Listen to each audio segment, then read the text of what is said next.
Você costuma dizer que growth é cultura e que outbound não é mais sobre o volume de... Não é sobre volume, é sobre relevância, certo? Como que é essa mentalidade, como que é essa forma de pensar e como que você faz...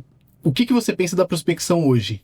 Legal, Rafael. Vamos falar um pouquinho da cultura do growth, né? Então, growth, todo mundo imagina que seja uma bala de prata, um hack que você tem para vender mais. Então, não são raras as pessoas que chegam, pô, David, você tem aí algum hack, a solução para eu poder vender mais, tal. E eu associo o growth como cultura porque todo modelo de negócio, seja ele que vende produto, vende serviço ou qualquer coisa, você precisa vender. Então, eu sempre associo a utilização de ferramentas e tecnologia com a venda. Então, eu costumo dizer, né, que tudo é uma venda. Então, eu acho que o growth é assim como a cultura do preenchimento de CRM, que é uma coisa que a gente sempre pontua aí nas operações, ele deve ser interpretado como cultura mesmo. E daí, falando do que a gente tem na prospecção outbound nos dias de hoje, o que acontece, né? Antigamente, o que a gente fazia na questão de outbound, né? O pessoal chegava, pô, cara, eu tenho aqui uma plataforma, vou gerar algumas listas de segmento de mercado, alimentos e bebidas, varejo ali de luxo, vestuário, vou dar um input dentro do CRM e a gente vai começar a disparar esses e-mails para prospectar essas empresas, né? Se for um caso B2B ali. E o que acontecia com isso? O cara imputava essa lista, fazia uma comunicação, em sua grande maioria, generalista e disparava para essa base. Muitas vezes até sem mensurar ou fazer a validação daqueles e-mails. A depender da plataforma que você está utilizando, isso vai dar ruim quando for para o CRM. Perfeito. Então a gente tem uma poluição, né? E isso acabava dificultando a operação de prospecção. E o que acontece? Todos nós hoje recebemos milhares de informações, né, no dia a dia. Você recebe push notification, SMS, e-mail e tudo mais, né? E na era da inteligência artificial, as pessoas estão buscando as coisas de outra maneira, né? Não é apenas ali a busca pelo Google, então essa jornada do usuário, ela não é linear, já tem muito tempo. Eu costumo dizer que é uma prospecção omnichannel, a gente não vai trabalhar só na parte de prospecção com e-mail ou só com mídia paga, inclusive falar para o espectador aí, uma coisa que eu gosto de falar: mídia paga não faz milagre, tá? Então, exatamente, a gente tem que condensar e direcionar nossa operação de uma forma que todos esses touch points comuniquem com aquele ICP, que no caso é o Ideal Customer Profile, né, que é aquele prospect que a gente busca. A gente pode até debater aqui depois, falar um pouquinho mais para frente disso, e fazer uma comunicação personalizada.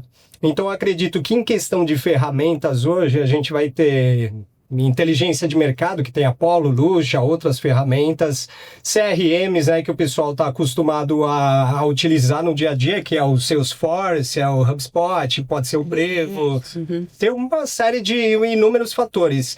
E aí o pessoal acaba utilizando a inteligência artificial muitas vezes apartado, né? Pô, vou usar o ChatGPT, ou vou usar o Gemini, ou o Claude, alguma inteligência artificial, mas você já tem inteligência artificial embarcada dentro dessas ferramentas. Então, o que eu consigo fazer?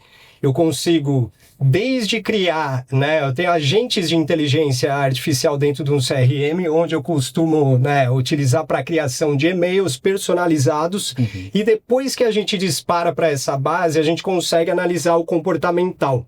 Então, eu consigo também fazer segmentações, clusterizações dentro do CRM e desenvolver aí comunicações que estejam de acordo, né? E depois a gente vai bater mais um papo para não me alongar muito mais disso aqui, mas é mais ou menos por aí, cara. É até interessante você falar disso, porque na ActiveCampaign, por exemplo, que eu usava, foi muito rápida a implementação desses agentes de IA, porque a concorrência implementa. Então, a todo momento a gente vê a utilização disso, né? E aí, eu queria fazer até um gancho. Como que é difícil você lidar com leads, né? Captação de lead e tudo mais. Cara, você fala sobre parcerias, você entende de parcerias. Como que parcerias podem agregar e elevar isso? Então, é bem um gancho que o David estava falando, né? Daquela parte de segmentação. Parceria estratégica, a gente não... a gente não é dezenas de leads que a gente dispara pra gente conseguir um retorno. A gente precisa de algo com poucos e que tenha sinergia, né? Porque não adianta um monte de disparo, igual a gente fala do outbound aí, que a gente dispara um monte de e-mail e espera um resultado. A gente precisa de parceiros que tenham sinergia com qualidade, que senão não adianta. E, além disso, a gente precisa ter credibilidade com os parceiros também, porque senão isso não vai adiantar muito na hora de prospectar. Perfeito. Isso acho que vem tudo de uma construção de relacionamento com o lead. Então não adianta só a gente prospectar. A gente tem que manter. A gente tem que ter relacionamento. Leads por interesse, por categoria e manter.